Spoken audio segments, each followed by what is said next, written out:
for me is, what if I'm 30 plus years old, then I look back at my career and it's just very messy? Or like, what if I've specialized too much and I realize, hey, I've always wanted to try this, but I've never tried. But it's always never too late to try. Yeah. Yep. But I already feel like I'm so behind, you know. Girl, you're only 22. Don't get me started.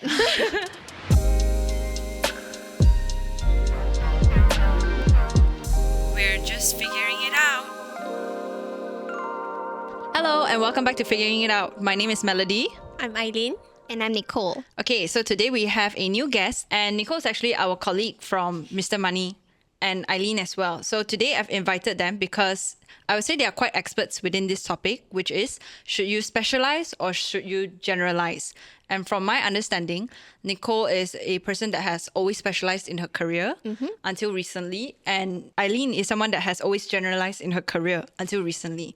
So to give a little bit of a background, I would like to ask, what is both of your current jobs, and would you classify yourself as a specialist or generalist, and why? Maybe we can start with Ai Lyn first. And so what I do here is that I'm a performance and also a special projects manager, and I'm a generalist here. Okay. For me, I currently oversee the partnerships team here at Finlit. And I think quite similar to Ai Lyn as well, I'm in this stage where I'm more of a generalist than a specialist because I oversee a couple of different like compartments or departments within my team.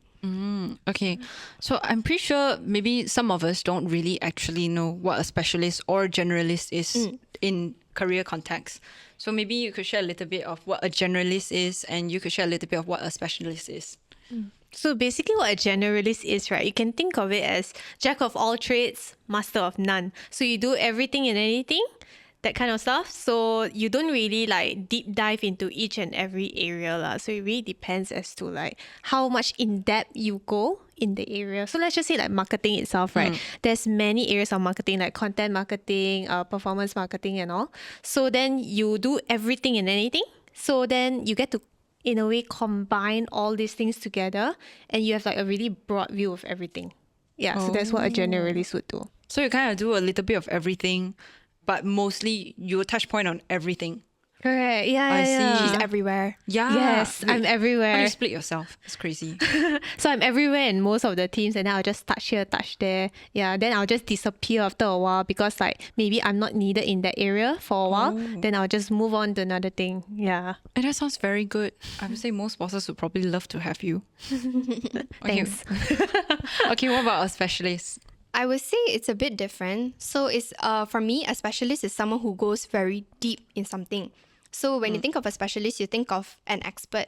So this is going to be like your go-to person who knows everything about this one particular topic or subject. And any time that you face a problem or a challenge, this is always the first person you think of. So yeah, that's how we classify a specialist lah. It's someone who really, really, really knows their trade very, very well. They're like masters in it. Oh, could you give an example of a specialist within career context? Within career context, okay. I guess imagine if you're a video editor and you started off as a video editor, you learn how to cut, you learn how to edit and all that. And throughout your 5 years, you go even more advanced into this field and you learn even more like special effects and stuff like that. So when you become a specialist, you can I would just assume that maybe you can do all sorts of effects, all sorts of different styles and animations, and you become really, really, really good at it. But just in that one particular field. So you wouldn't ask this person to suddenly like write a script. You only come to this person to edit a video, for example. Yeah. Okay, so I kind of understand what it means now. So for a generalist, you would be able to do a little bit of video editing, maybe script writing, maybe designing, and also probably doing SEO.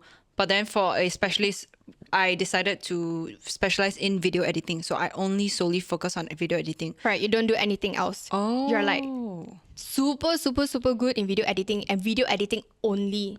Wow, that's crazy. That's if you're like super, super niche in it lah. Yeah.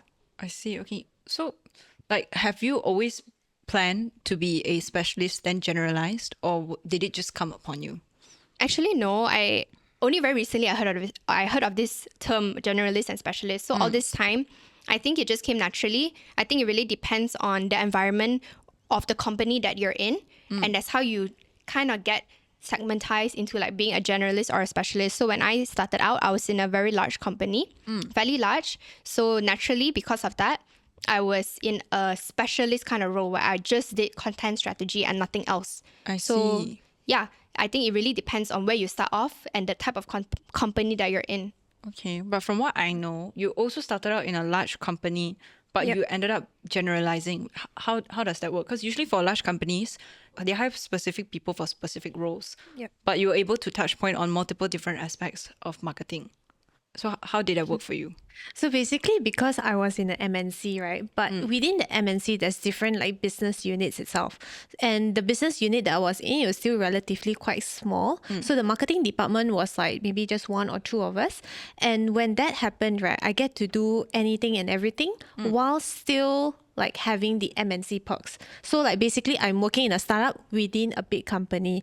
Wow. And because of that, that made me a generalist where I touch anything and everything, which I actually really, really love because initially, you know, when we start off in uni, right, they always tell you like, oh, you can only choose one thing. And then Yeah. that's kind of it, right? Correct. It's like, okay, if you want to do marketing, means you only do marketing and at what aspect of marketing. Then they'll tell you like maybe public relations and all. Then you choose that particular subjects, right? Then they'll be like, oh, so that's your path. So you only go down that road. But actually, it is actually more to that. Yeah. So then there are, when you come out of uni also, then you get to pick what you want to do. And then it's quite specific in the JD. So it depends on what you want at the end once you come out. And I think I was quite lucky that I got something that is quite general because I love variety a lot. So that's why I got into where I am today. Interesting. Yeah. I'm actually a pretty anxious person, and I'm always scared that I'll make the wrong choice, even till now. Because I would say in the current situation that I'm in, I would classify myself as a generalist. But I have my worries. Like, what if I need to specialize down the line, or when should I do that? So for someone who is starting out, how should they decide whether they should generalize first or specialize first? So basically, I would think, right, you break it down to two parts. Okay. So because now you're still young, wild, and free. Okay. Maybe I want the wild, but okay, just free. Young and free. Okay. So then you can actually choose how to choose this, right? Is that you break it down to two things, right? The first one is the role itself, and second one would be the industry. So the role itself, right, is like before you apply for a job, you read through the JD and everything first. You kind of know what you like and don't like while you're in uni already, right? Maybe you like writing more, maybe you like research more, that kind of stuff. So then you read through, okay, you kind of like it, you just apply for it first. Then after that, you try on the job, then you kind of know like what you like, what you don't like, because as much as you are fresh, right, you actually don't know what you actually want also, right? Not so within the job, then you know like, oh, that person do those kind of stuff. So maybe I would like those kind of stuff. So within that maybe 1 year experience that you have within a company, you already know what you like, what you don't like, and then that's how you kind of know whether you want to become a specialist or a generalist already. But it kind of also depends as to the company size, right? Whether they let you to like try different things or you're just stuck within your role. Then the second part would be the industry itself. So let's just say for marketing, right? There's many parts to marketing. You can be like promoting maybe a lifestyle brand, a beauty brand and stuff like that. Or maybe like for us, we do fintech, right? Financial literacy in media scene lah. Then after that, there's also this thing called B2C, B2B, Yeah. B2B2C, you know, that kind of thing. It's The so way broad. you market it to consumers and the way you market to business is completely different. So like for me, the time I actually started most of my life in B2B. And then now it's only B2C. So the way I write, the way I talk is actually very, very different. I'm a very formal person. I think everyone in the office know that I'm the most corporate girly that you can find here.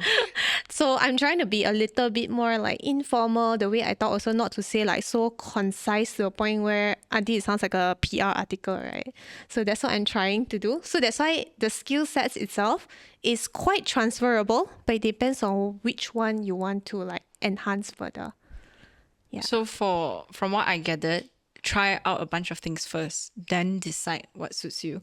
So if you think that being a generalist is more up your alley, then go for it. But if, for example, I've tried all the different aspects of media and I still think probably video editing is my niche, then I'll stick to video editing.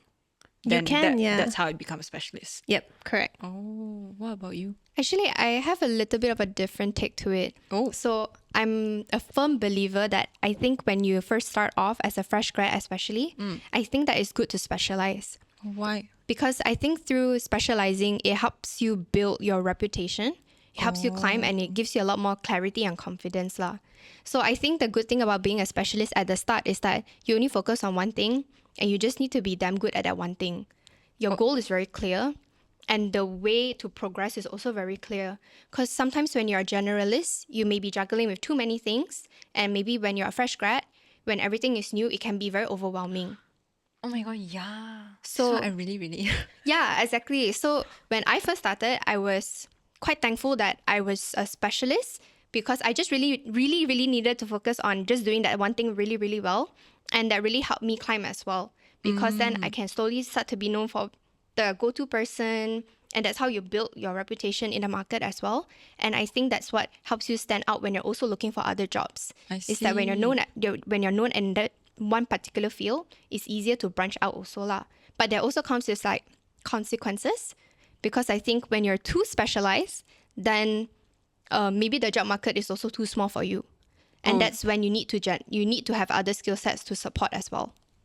So it's better to have a little bit of a mix of both. Yeah, But you have to have a mix of both lah. I But I see. think when you start, it's good to specialize so that you're very, very good at one thing and you build from there.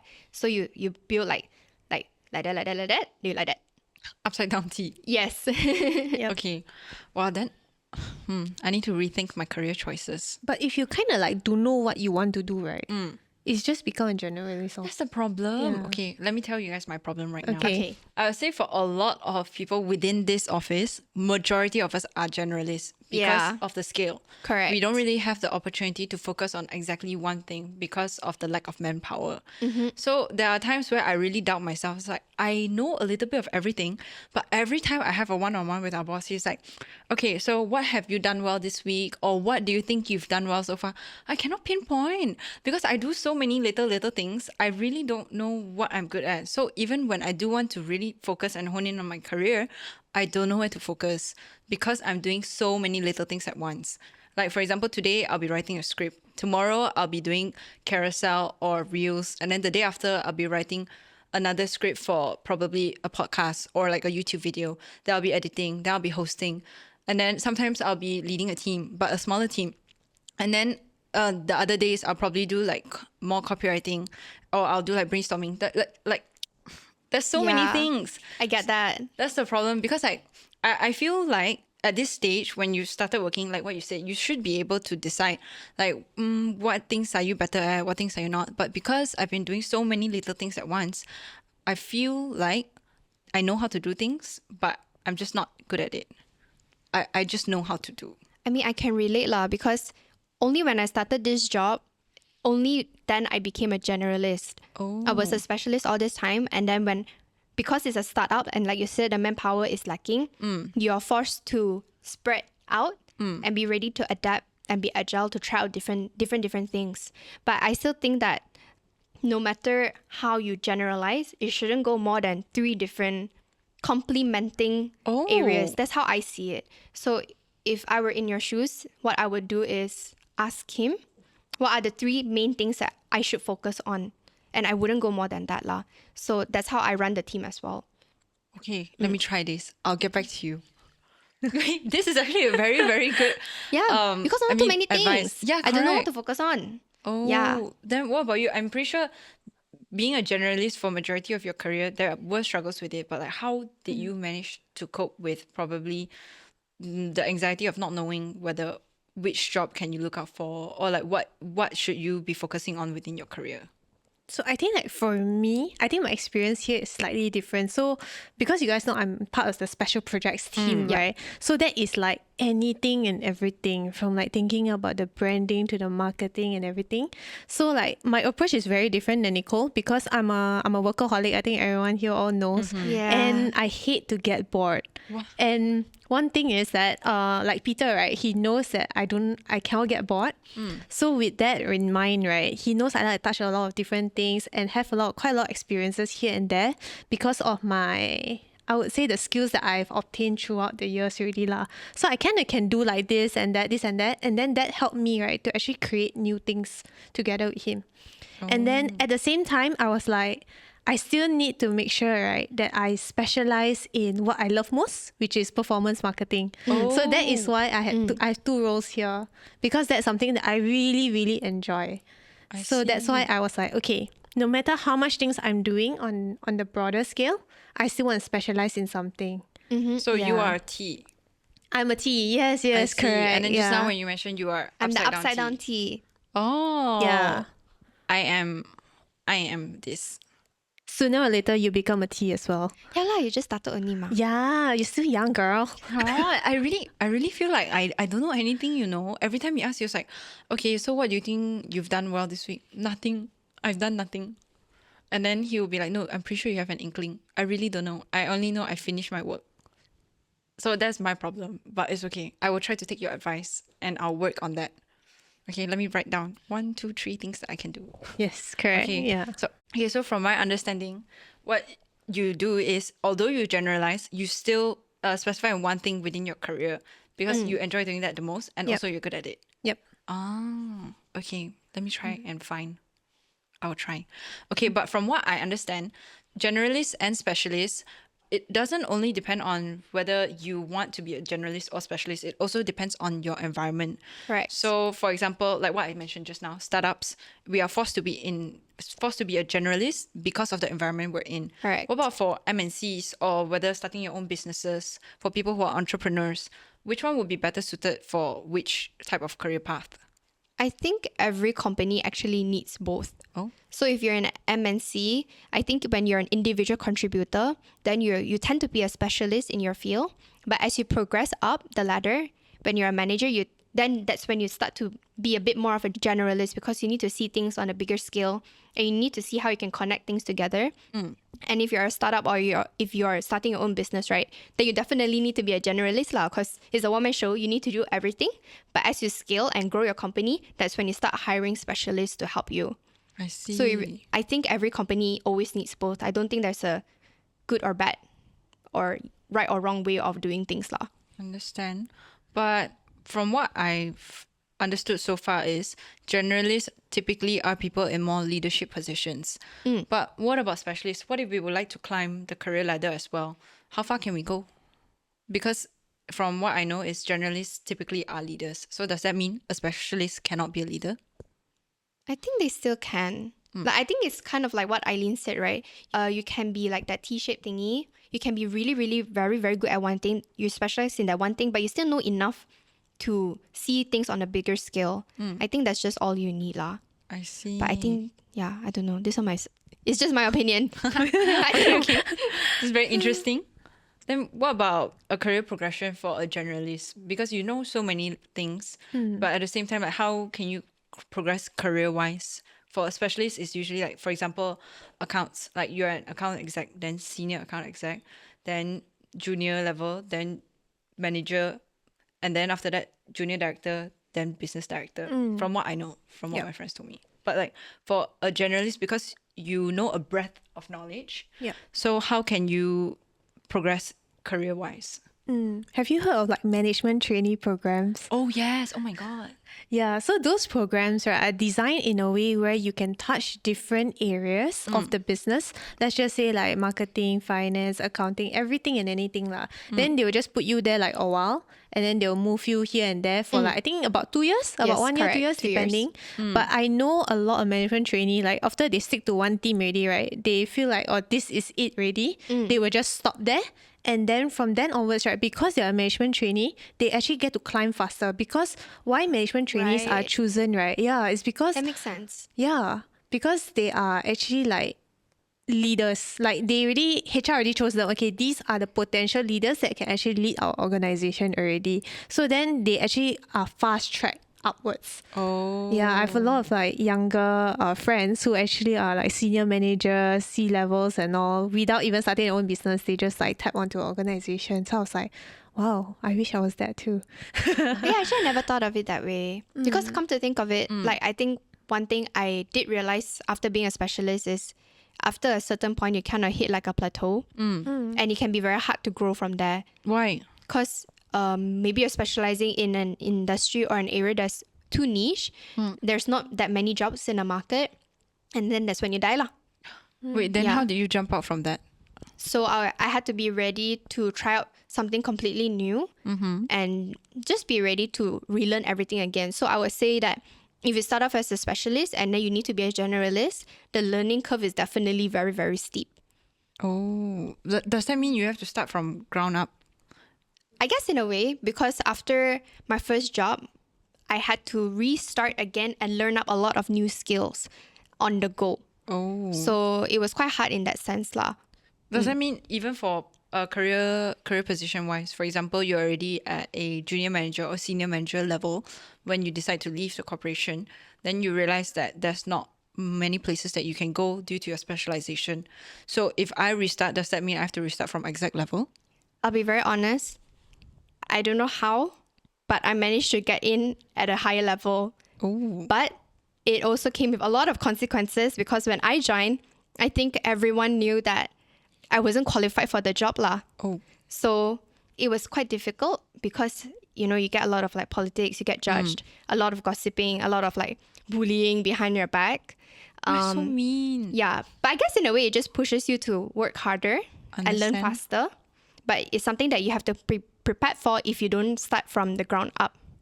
Then how can we find a right balance of specializing and generalizing? Like what is a okay balance so it doesn't really affect our career that much? Like in a sense where if I specialize too much, then I'll hit a career plateau. But if I generalize too much, I might not have a place for me where I can really hone in on my skills in the future when I do climb higher. Like what would be a good balance? Like for me, it's always keep an open mind, always keep learning, regardless whether it is not within your scope. I think you should still try to have an open mind, try to just learn and everything. Even though like, because sometimes, right, there are people where it's like, oh, that's not in my JD. That's not my responsibility. So I Yeah. don't want to do it. Then I'm Correct. like, no, but it's a good learning curve for you to learn. And also, if you want to climb the career ladder, these are the kind of skills that you actually need as well. So it's more of just like, open up your mind. Don't just remain yourself in that little bubble that you have. Just keep learning. Don't be Yeah. complacent. Yes, Yeah, correct. don't be complacent. I think that's the see. problem that a lot of people see. Like you say, every time they get thrown a task, then they think like, oh, this is not in my job scope and stuff like that. And then they get very defensive and they don't want to do it. But I think that if it's a complementary skill that may be potential in, I think it's good to explore lah. I see. Yeah. Okay, but what if we are placed in that position where we don't have a choice but to only do that one particular task, which is specializing in that specific job scope? So we don't really have the chance to work outside of our job description to generalize a bit more. How can we take the necessary actions to generalize a bit more? Resign. Oh, Find a new job, I guess. For me, I'll probably go a different route rather than resign. Yeah, I mean, I know friends who were put in that spot, right? They want to try something different in a company, but maybe their companies don't allow it. Just resign, I guess. because it's just not the right place for you. Yeah, it's not the right place for you. And I think that there's always opportunity elsewhere. Even if it's the same same job scope, but in a different company, it will always be different. Oh, I agree with you. Yeah. But I think I'll go for a different route. What I'll do, I'm a slightly safer kind. Even though I'm a high risk taker in certain areas, but this one I'm a bit more low risk kind. So what I'll do is that even though I have a full-time job, right, you still got your weekends, right? That's a bit free, right? So what I'll do is that go and find part-time job to see whether is that really something that you want. Then if that's something that you really, really enjoy and everything, that you're willing to sacrifice your weekend for it. And on top of that, you still can earn a bit of money, right? Oh. And then after that, only you jump ship. Yeah, so I like would do that. freelance a little bit. Yeah, freelance a little bit, because freelancing, I would say, is a very good way for you to expand your knowledge, your skills and everything. Oh, then how can Yeah. you start freelancing? Like what are the platforms that we can look out to start freelancing? So one thing is like you can reach out to like those smaller brands, because small brands because I'm in marketing field, right? So like smaller brands, they of course need help in marketing. If you have like ideas and everything, you can just throw it out to them so that you can collaborate in some sense. Maybe just work like 10 ringgit an hour or give them a free pitch deck for free, that kind of stuff. Right. I think they'll be more than grateful to take you in, and then that's where you can like learn and hone your skills even further, right? I see. Yeah. So slowly build your portfolio first, but Correct. then don't expect like probably too high of a pay because you're just starting out. Yeah, correct. Think of it as like an investment like that, right? Sometimes you might lose money, sometimes you might earn some money, but it really depends, lor. Yeah, if you're really just thinking about money, right, then maybe maybe your priorities need to set straight a bit lah. Whether you want to really learn or you want money first. Yeah, you need to choose one. I see. So when is it beneficial for us to be a generalist within our career, or maybe a specialist? Like when do you think would be the most ideal career path for a generalist or specialist? I would say as of where I am today, like Nicole and I, we're in the management level right now.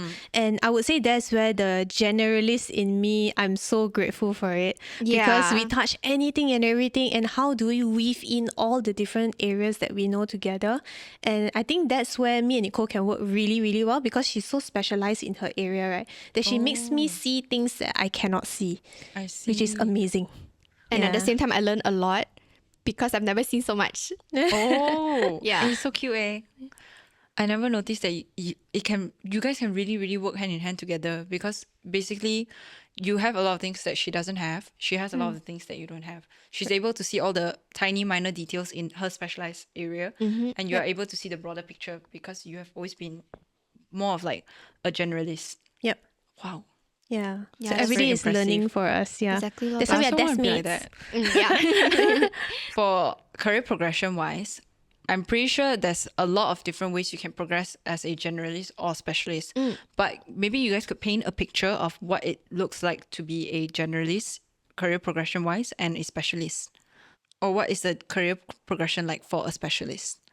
Well, I guess I still stand by what I previously said. I still think that it's good to specialize in a field first, just to build your credibility and build respect from your peers and your bosses, but always be agile enough to know what's going on in the market and what's in demand, and start building smaller skill sets that can complement that.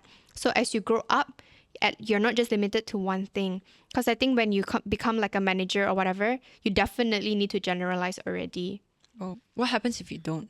Like, what if you are just a specialized manager? Because I've heard from Aaron, he told me that one of his friends is actually, all this while he has been a specialist in his career. He has a team of his own, but they're a team of specialists within their own specialized industry. I think then you just get stuck in the industry. Oh, So if you want to branch out from that industry, that's when you will find a challenge. I see. Then what about being a generalist? Like, I'm pretty sure there are challenges that comes with being a generalist. So what does it look like career progression wise for a generalist? So right, for a generalist, right, like me, right, the CV, you can see all the different titles one. Right. Because why, right? But one thing they have in common is that they would have like similar traits, because why, you can actually transfer those skills. Like there's a lot of transferable skills within each and every job that you take, right? So that is something that a generalist can really benefit from, because like when you do job hunting, right, there's a lot of areas where you can apply for and everything. Because let's just say, right, a specialized role, sometimes maybe it could not like be the season. Maybe there's no Yeah. season, right? Exactly. And then especially as you climb higher and higher, there's even less jobs Correct. available for Yes. you, right? So that is like, I would say, the struggle. But being a generalist, right, I can climb anywhere and everywhere I want to. So that is the benefit that we have. Wait, I don't understand. What do you mean by season? I just started working, so I don't understand what season Okay, means. so basically what it means is that, let's just say in one company, right, there cannot be like a few marketing managers, right? So until that marketing manager leaves, then only the spot will be vacant. Whereas executive and senior executive level, there will be many executives and senior executives like execution like level, right? But managers, you cannot have too many managers, because what happens is that everyone is gonna like, their thoughts are gonna collide. And then that's where you cannot find a single like direction to go to, and then the executives will be a bit like confused also where to go, right? So there's only that one position, and if that one person doesn't leave, then the spot will not be vacant at all, right? I And see. imagine that across like all the different companies. That means you cannot move. It's Yeah. harder to move as you climb up. But I Yeah. think nowadays also, looking at how long the job descriptions are getting, I think companies are starting to value generalists a lot more. They're looking for people who can do multiple things and not just be the best in just one thing lah. I think that's where people are starting to head towards also. I see. But because both of you are somewhat of a generalist now, how do you decide whether that job description that you're currently looking at, or like the job that you're applying to, is suitable for you? Because albeit you do know a little bit of everything and you probably are able to pick up very quickly because of the experiences that you have. But how can you determine whether this is a job that is suitable for you or this is a job that you can actually work in? Like for me, I think how I will pick a job is that even though I'm a generalist, right, there's still a lot of things that I do not like to do. Yeah, but I can do. I see. Yeah, so usually I'm a say yes man, say yes person. So whatever the boss give me, I'll just say yes, can. Yes. So regardless of how much I hate it, I'll just yes, can do, can. When you be too overloaded with work? A bit, but I kind of like it at the same time. She's a workaholic. Yeah. And then I'll tell Peter, Scary. I'm not not like too that. tired. Then I'll complain. But after I get the task done already, then I'll stop complaining already. So it's just a phase, right? So thank you to my desk mates who always hear me rant about my work. Yeah. So with that being said, right, you kind of know like what you like and what you don't like because you kind of have to do everything, right? So when you see the JD itself, you see how much of it do you like and how much of it you don't like. But the things that you don't like doesn't mean that you don't do, you still have to do, because I would say if those areas that you don't like, maybe those are the areas that you can improve further and maybe eventually you'll like it also. Like last time, like I actually don't like to do like a lot of like writing stuff and all those like copywriting and all. But nowadays I'm just kind of forced to do it, which I'm actually quite okay with it because why? It kind of helps with the storytelling part and also to communicate better with people also. Yeah. So that's how I'll see it lah. I feel like being a specialist, right? And then looking at the JDs nowadays, and it's very long and they are always demanding for so much. Yeah. Usually I just try my luck. If I can match 50%, I will apply already. Oh. Because I think that if you believe that you can learn on the go and you're that kind of person, I always believe that you can pick up technical skills wherever you go. Oh, I see. As long as you're in the right mindset to learn and grow, I don't think it's a problem lah. But don't be like completely out of your expertise. As long as you match at least 50%, I will already give it a try. Understand. Yeah, Okay. I agree with Nicole because like doesn't mean that you need to fit their JD to the T, then only you Correct. apply. Yeah. Yeah. My concern was that because when I first started applying for jobs, I was looking at job descriptions. I was like, I don't know how to do a couple of these tasks, or I've never heard of these things. But I do know probably a portion of the things that are listed there. So I'm not even sure whether I can apply for this job because I don't have the qualifications for these areas. So a lot of the times I wouldn't even look at these jobs because I realized I don't know how to do everything that is listed there. So I just don't apply for these jobs. But then in the end, I realized all the jobs listed are like that. Yeah, exactly. I was like that too. Then I just realized like, oh, you know what? I just want to learn and I want to grow, right? So even if I can't match everything, I would just give it a try lah. At the end of the day, you don't have anything to lose. That's true. At most, they'll just reject you. Yeah. Yeah, correct. And just be very Exactly. honest that like these are the skills that you do not Correct, have, but yeah. you're very open to learning it. Exactly. Yeah. Then what about when you're at a manager level, when you're applying for jobs per se, and probably the next job that you're applying to, some of them you can fit, some of them you cannot fit. Then would that mean from an HR perspective, would they think that you are not qualified enough because you're supposed to be able to know everything? Or is this normal as no matter which level you're at? In my previous role, I didn't have quite a few technical skills and I was upfront about it and my boss at the time was okay with it. So they decided to just let me try. So I don't think it's usually a problem as long as you have another set of skills that really complement this. Usually they're quite okay and open lah. Even in my current role, all this time I was just specializing in strategy. Now I have to do campaign management, I have to do sales. And these are two areas that I have zero experience in. But I think that I'm lucky enough because my boss is he's quite patient lah. So he's willing to let me learn and he also understands that it takes time to learn and be good at it. So I think most of the time, as long as you have that kind of mindset, most bosses will be okay with it one. Wow. And then very lucky because not all bosses are like that. I guess for me, it's the same case because when I came in, I would say I know zero. Yeah. I know nothing. I mean, first of all, most might agree, most might not. I don't know. Fresh grads typically really know nothing when they first start working. although I do have certain skill sets that I've learned from uni, but not all of them are transferable, especially for this line, because I was from an advertising background. So I've always honed my skills for an agency, advertising agency, but I've never really done anything for a media company per se. So a lot of the things here are production based, video based. I don't even know how to hold a camera. I was so scared. But then, well, even now I'm still scared because it costs an arm and a leg. But I would say I'm slightly better now. At least I know how to use certain softwares. So I'm grateful for the fact that our boss allows us the chance to try. Yes. So in that case, it means that we have to be able to look out for places that are willing to give us the chances to try, is it? Yes. For me, correct. yes. Yes. How do you find? You Luck. just apply? I don't. Luck, yeah. You can go and search like what company review Glassdoor. Oh, That's how I yes. see lah. But this Yeah. company don't have leh. Yeah, I think We that's- should start. I think because it's quite small, and also there's not many of us. Yep. Yeah, for bigger MNCs, like when I was applying, I did reach through the Glassdoors, but this one there's only one review. Yeah. So I always look through Glassdoor. I feel like that really helps. Okay, understand. But also one thing, right? Like during the interview itself, that's where you actually meet your potential boss.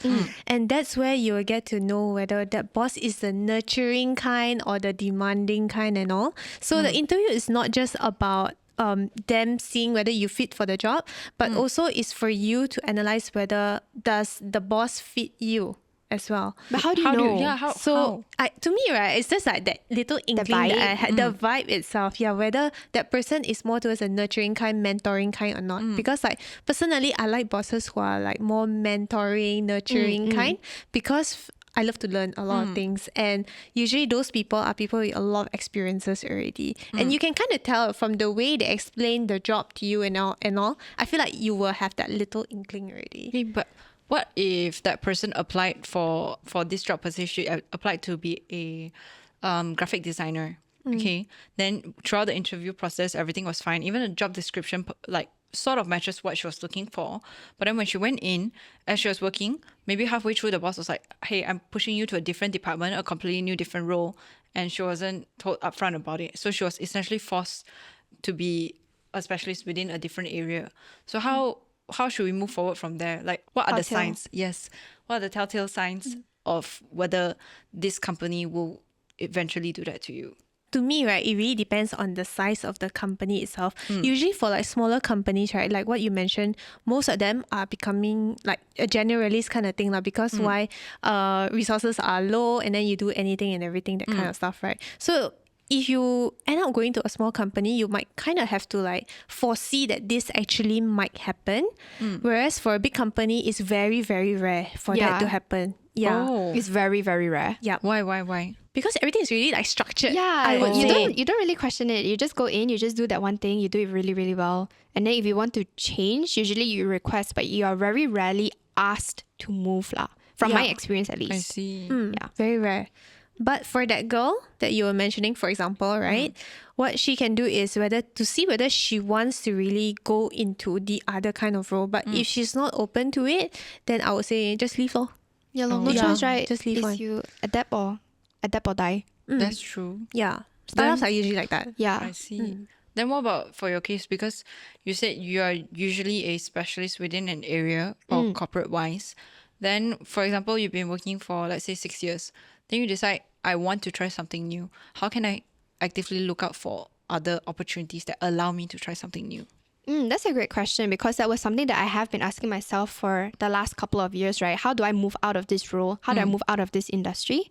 And I think it just came very timely because then my boss asked me to try something new. Oh, so sweet. Because all this time I was in strategy and then now I was given the task to try out sales and campaign, which I think sales is a skill that can be transferable to any company. So I see. decided to stay and just test it out lah.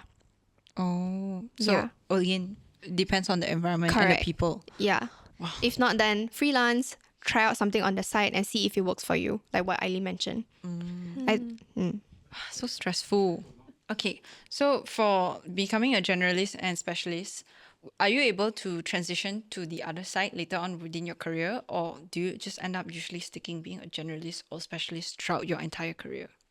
I would say, right, it really depends on the chances given. Not really chances, but opportunities given within the job scope itself. Like for me, it was more of like really all the chances that was given to me, because wherever that the business wanted to expand to, I already have like a certain area of expertise that I can actually land there. That's why I'm always thrown to different teams to help out. Once everything okay already, then we move on to something else, that kind of thing. Because I strive on challenges a lot, so I guess that's why. Yeah. I see. So all this while you just maintain as a generalist. But if for example, Peter, our boss, decides, okay, I only want you to focus on performance marketing, then you can transition to become a specialist. Yes, correct. But I told him specifically that performance marketing is memang my specialized role, and we're just gonna keep it at that. Whereas I still want to do other things, because like if every day I just see ads, right, I think I'll go crazy. You have a good point. Yeah. So I'm actually quite lucky that you actually called me to this, so that I don't need to look at numbers today. Okay, I understand. Let me see. Then what about career plateaus? Like, how does it look like for a generalist or a specialist? Like, when do you realize you've hit that peak where you have nowhere to go? I actually reached this plateau like I think 2 years ago, because I have quite a lot of mentors in life, and most of them are actually all generalists lah, because I think they're like manager level and above already, so they know anything and everything, and they always tell me like, hey, you should try and go and specialize already. I think you are too much of a generalist. Go and see the outside world a little bit more. And that's kind of what I did. But after coming here, thinking that I'm going to specialize here, I just realized that I don't need to become a specialist, but I still want to choose like performance marketing as like my specialized role, which is still okay, which was communicated from day one. This is something that I may want to do already. But then I still want to try out all the other things. Then after that, I got the opportunity to try like campaign management, client management, everything except filming. Oh, you can try. You can tell us. It's okay, I'm very scared. We're low on manpower. We need it.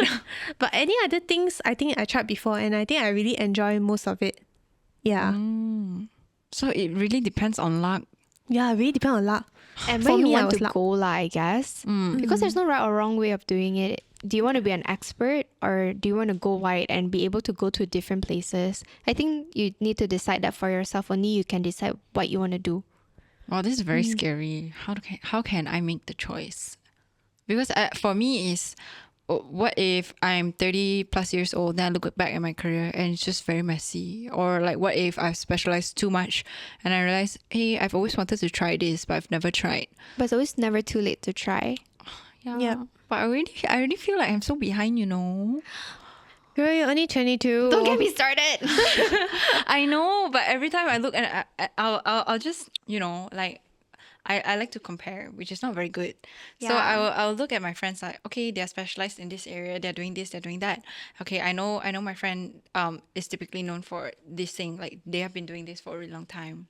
And then like I feel like I just kind of try whatever I want to try, because previously when I was interning, I really didn't like the fact that I was doing the same thing day in, day out. And although that was something that I've dreamt of since I was young, but when I actually started to do it, I realized, wow, I cannot do this. I'm going crazy. So then when this opportunity came, I was like, you know, I'm going to take it, I'm going to try, and I'm going to learn all the things that I don't know how to do. So I was really scared because there's so many things about branding and podcasting that I didn't know. And now that I'm doing it, I do enjoy it. But there are also times where I do doubt myself, like, what if down the line I cannot really do much because I only know a breadth of knowledge, but at the same time I'm not known for one particular thing or one particular skill. So I guess that's probably my problem. And in a sense, it means that I have to really sit down and try to figure out what I want. But how do you sit down and try to figure out what you want? Like, how do you have that tough conversation with yourself? I mean, personally, I don't think it's something that you just know. And I think it's something that always changes as you grow. So maybe for now, you might want to, maybe there's one part that you really, really, really like, that you go in deep in that. But 5 years down the road, that may change. And I think that's okay. And then you just have to relearn all over again. Oh, that's so scary. But it's Starting pretty from square normal. one. A lot of people are like that. That's why after 10 years, someone just suddenly quit their job and then like start their own business or some shit. Oh. Can I say shit? Yes, you can. Don't worry. Oh, yeah. Yeah, so I think it's pretty normal, and I think it's something that everyone faces. I'm also facing that. I don't know what I want to do next, and I think like you also hit a plateau at one time. I'm sure you had similar thoughts as well. Yeah, correct. Wow, that's so scary. Like uncertainty is very scary to me. But at the same time, that's part of life, right? Yes. So I don't know lah. I really feel like I'm so slow. It's okay, you're only 22. Relax. I'm gonna take your advice. I'm gonna try and do 3 things. I will talk to Peter. Okay? Yes. And then I'll get back to you how it goes. Okay, let me think what 3 things I can do. See, I don't even know. Because majority of the time, I like what I say, I really do a lot of random things. Like even for tasks per se, for one reel specifically, it'll be split down to multiple different people doing different areas. Like for example, he shoot, then I write the script, and then she do research, and then she do, and then that's how one reel comes together. Or sometimes really no manpower, then I'll do everything in that one reel. So that's why I feel like I'm slow because I don't have a specific skill set yet. But think about it. You kind of have like a taste of everything, right? Then you know what you're quite bad at. I wouldn't say bad, but like Oh, I suck which at one editing. Yeah. So at least now you know. yeah. So now you know, right? So use your time to go and do other things that you're good at. And then maybe like what you can do is like you maybe outsource the editing. Maybe like Sky can do more of it. I don't know. We Sky's love our Sky. editor. Yeah, we love Sky. Sky has trained me, although Yeah. I'm still not very good.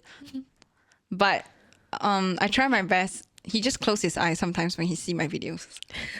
He's like, okay lah, at least there's a video. Because he kind of specializes in that, I feel. Correct. Yeah. Okay, I feel like I've learned a lot from both of you. And although there's no definitive answer, I believe even if I find the most specialized person in the world or the most generalized person in the world, I still wouldn't be able to get a definitive answer because this is the kind of answer that I have to ask myself, what do I want? Correct. But if there's one final takeaway for our audiences from both of you, what would it be? Maybe you can start first. For me, I would say explore first, specialize later. Yeah, that's the thing that I would say lah. Yeah. Okay, what about you? I think for me is no matter where you go, I think the most important thing is to always be willing to learn and adapt lah. Actually, yeah, I agree. Yeah. Because if you don't, then die lor. Yeah, because you're complacent, like what you said. Yeah. And I think whether you're a specialist or generalist, as long as you always grow, you'll be fine no matter where you go. Hopefully, I'll be fine. Let's see 10-year update, okay? Okay.